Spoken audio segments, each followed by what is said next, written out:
Good morning, नमस्कार किसान साथियों। फिर से स्वागत है हमारे चैनल खेती बाड़ी बाई सोनू पंडित में। आपका छोटा भाई छोटा दोस्त सोनू पंडित अपने चैनल पे आपका हृदय पूर्वक स्वागत और वेलकम करता है।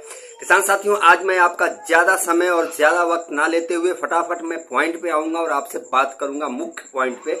जी हाँ किसान साथियों, चैनल को अभी तक आपने सब्सक्राइब नहीं किया है तो चैनल को आप फटाफट सब्सक्राइब करते चले। आते हैं मुख्य टॉपिक पे।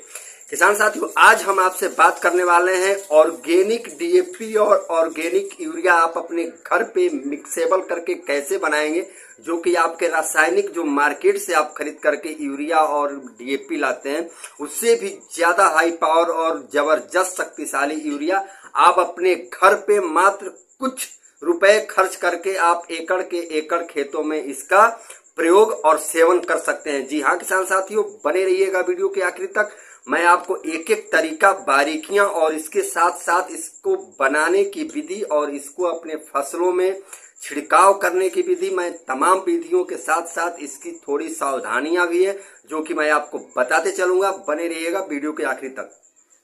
किसान साथियों, जैसा कि आपको पता है कि यूरिया और डीएपी किसानों में सबसे ताकतवर माना गया है। खासकर डीएपी जो होता है, जो इसको क्या किया है, ताकतवर माना गया क्योंकि इसमें एमिनो एसिड, ह्यूमिक एसिड और बहुत सारे ऐसे तत्व पाए जाते हैं जैसे कि फुल्विक एसिड होता है, न्यूट्रिशियन इत्यादि जो होते हैं इसमें काफी मात्रा में पाए जाते हैं।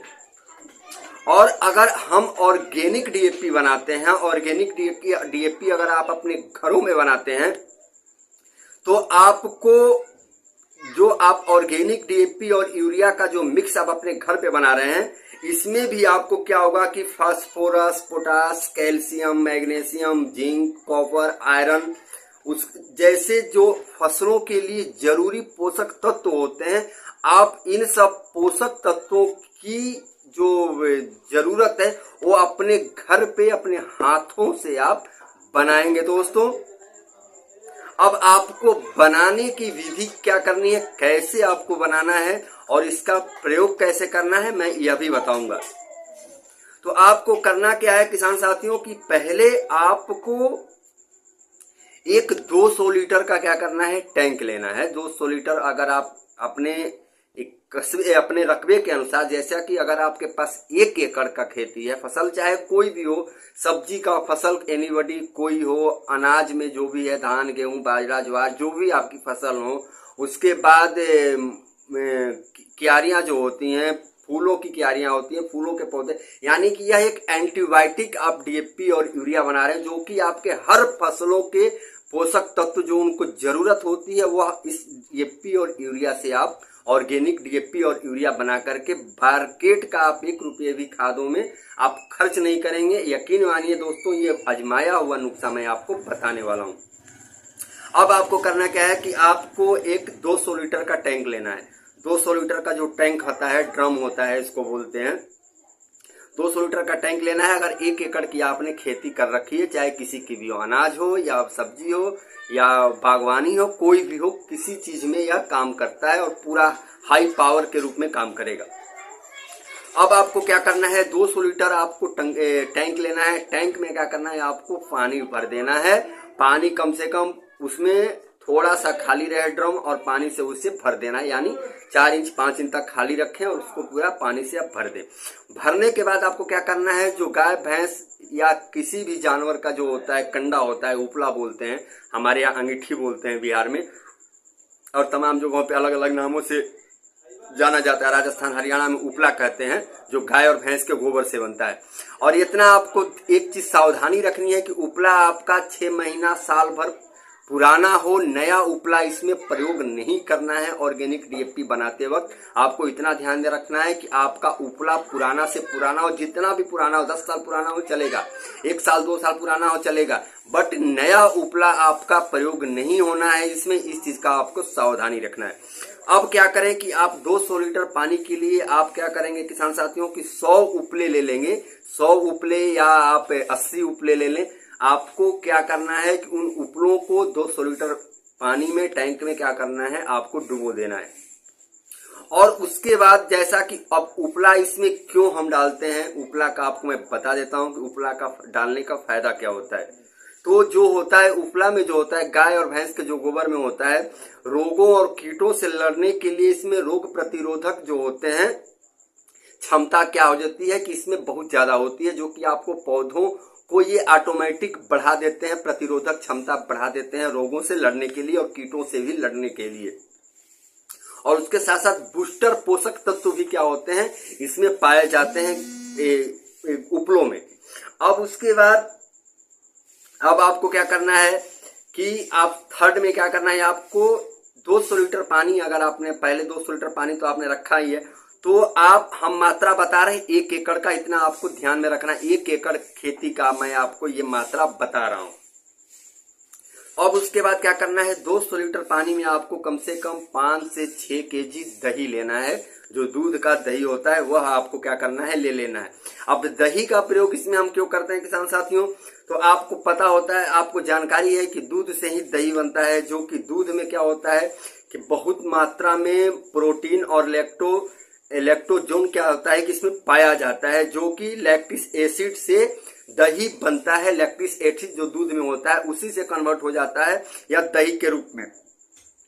और उसके बाद और यह आप जान ले कि जो लैक्टिक एसिड होता है उसमें एंटी फंगल जो होता है जनित जो होते हैं उनसे यह क्या करता है, पूरी तरह से पौधों को बचा लेता है। यानी दही में जो होता है रोगों से और कीट फंगसों से लड़ने की जो इसमें तत्व होते हैं प्रचुर मात्रा में क्या होता है कि दही में पाया जाता है। और उसके साथ साथ दही में जो होता है प्रोटीन होता है, कार्बोहाइड्रेट होता है, वसा होता है, खनिज होता है, vitamin A, C, B, B12 जैसे तमाम जो पोषक तत्व होते हैं इस दूध और दही में क्या होते हैं, पाए जाते हैं। इसलिए हम क्या करेंगे, दही का प्रयोग करेंगे। और जितने भी पोषक तत्व इनमें पाए जाते हैं, इन सारे पोषक तत्वों की जरूरत आपके फसलों के लिए, आपके पौधों के लिए, आपके सब्जी के फसलों के लिए, तमाम फसलों के लिए क्या होता है, यह जरूरी होता है, जो कि आपके दही में ऑलरेडी होता है। अब उसके बाद आपको क्या लेना है, आपको बेसन लेना है। चने का जो होता है बेसन आपको लेना है भैया। बेसन आपको 200 लीटर पानी में कम से कम 2 केजी बेसन आपको मिक्स कर देना है। बेसन में आपको जानकारी के लिए बताते चलो किसान साथियों कि बेसन में जो होता है कैल्शियम, आयरन, मैग्नी, फास्फोरस इत्यादि पोषक तत्व इसमें क्या होते हैं, प्रचुर मात्रा में पाए जाते हैं। इसलिए हम क्या करेंगे, बेसन का प्रयोग अपने इसमें डीएपी बनाने के, ऑर्गेनिक डीएपी बनाने के प्रक्रिया में प्रयोग में लाएंगे।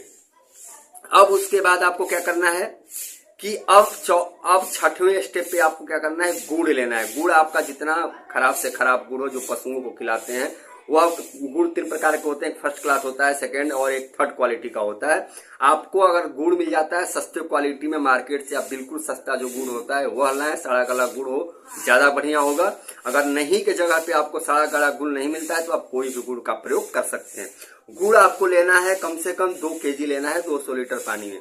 गुड़ आप क्यों प्रयोग करते हैं, गुड़ का हम इसमें तो गुड़ आपके जानकारी के लिए बताते चलूं किसान साथियों को, गुड़ में जो होता है calcium, phosphorus, potassium, zinc, copper जैसे तमाम जो पोषक तत्व होते हैं गुड़ में ऑलरेडी विद्यमान होते हैं, यानी उसमें होते हैं। अब आपको ये तो आपको जानकारियां बता दिया, और सारे आइटम को जिसका जिसका मैंने नाम बताया, उपला का, दही का, गुड़ का, बेसन का, आपको सबको क्या करना है, पानी में आपको मिक्स कर लेना है। मिक्स करने के बाद कम से कम आप एक गर्मी का अगर दिन हो, गर्मियों में अगर आप इसका प्रयोग कर रहे हैं, इसको बना रहे हैं, तो गर्मियों में कम से कम 7 से 10 दिन तक इसको ढक्कन लगा करके बंद करके आप छाये में रखें, और छाये में ही इसको बनाएं। इतना आपको सावधानी रखनी है, धूप में ना इसको रखें, ना धूप में इसको बनाएं। इस चीज का आपको सावधानी रखना है। इसको 7 से 10 दिन के लिए गर्मियों में रख दें ढक करके। अगर ठंडी के मौसम में आप बना रहे हैं तो कम से कम 15 से 20 दिन के लिए, आप महीना दिन के लिए भी ढक करके इसको रख दें। बट गर्मी में रख रहे हैं तो 7 से 10 दिन, ज्यादा से ज्यादा 15 दिन तक आप रख सकते हैं। उसके बाद आपको क्या करना है, अब इसका प्रयोग कैसे करना है यह मैं आपको बताते चलूं। तो आपको 15 दिन के या 10 दिन के बाद इनके पानी को आपको छान लेना है। पानी छानने के बाद आपको ध्यान देना है कि इनके पानी को आपके फसलों को जड़ों में देना है, रूट में देना है। टहनियों पे ऐसे नहीं कि मशीन से लेकर के बस यूं ही स्प्रे कर दिया, ऐसे नहीं करना है। आपको इनकी जड़ों तक इनका पानी पहुंचना चाहिए, इस चीज का आपको विशेषकर ध्यान रखना है। अगर आप यूं ही मशीनों से छिड़काव कर देते हैं तो आपको जड़ों तक देना है, रूट तक इनका पानी पहुंचना चाहिए किसान साथियों।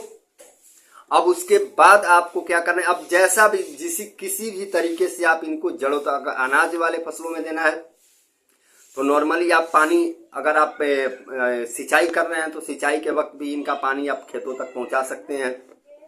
उसके बाद सब्जियों के फसल में दे रहे हैं आप कम से कम या ज्यादा से ज्यादा, तो उसी प्रकार से आप इसका भी प्रयोग कर सकते हैं। या आपके ऊपर डिपेंड करता है कि आप इसका प्रयोग कैसे अपने फसलों में करेंगे। उसके बाद हाँ, मात्रा कम ज्यादा हो सकता है, जितनी भी सामग्री बताई इसको कम या ज्यादा कर सकते हैं, कोई भी साइड इफेक्ट नहीं है। ऐसा है आपको बिल्कुल नहीं सोचना है कि हम ज्यादा या कम कर देंगे तो इसका साइड इफेक्ट होगा, बिल्कुल साइड इफेक्ट नहीं। गुड़ 2 केजी की जगह 4 केजी कर सकते हैं, दही 2 केजी की जगह 4 केजी कर सकते हैं, इसमें कोई समस्या या कोई प्रॉब्लम या व्यवधान नहीं है। और किसान साथियों, आपको मैंने जितनी भी जानकारी बताई, आपको जितनी भी मैंने पदार्थों के नाम बताए, इसको यूरिया और डीएपी बनाने के लिए, और यूरिया और डीएपी में जितने भी खनिज तत्व पाए जाते हैं उससे कई 100 गुना इन ऑर्गेनिक डीएपी और यूरिया में बना करके आप हासिल करके अपने पौधों को दे सकते हैं किसान साथियों। यकीनन मैं बता रहा हूं, जब वैज्ञानिक शोध किया हुआ चीज है, वैज्ञानिक भी इसको कहते हैं, और हम और आप भी जानते हैं कि दूध, दही, बेसन, चने की जो होती है, गुड़ में कितने ज्यादा मात्रा में प्रोटीन और विटामिन पाए जाते हैं। तो किसान साथियों, वीडियो कैसा लगा कमेंट में आप जरूर बताइएगा। चैनल को अभी तक आपने सब्सक्राइब नहीं किया है तो चैनल को आप सब्सक्राइब कर ले। वीडियो अच्छा लगे तो लाइक शेयर जरूर करिएगा, और कमेंट तो आप करें ही करें। कमेंट आप करते हैं तो हमें उत्साह और जोश मिलता है, ताकि हम और अच्छा से अच्छा आपको जानकारी दे सके। ठीक है किसान साथियों, फिर मिलेंगे कल अगले वीडियो के साथ। तब तक के लिए आप मुझे इजाजत दें। जय हिंद, जय भारत, हर हर महादेव।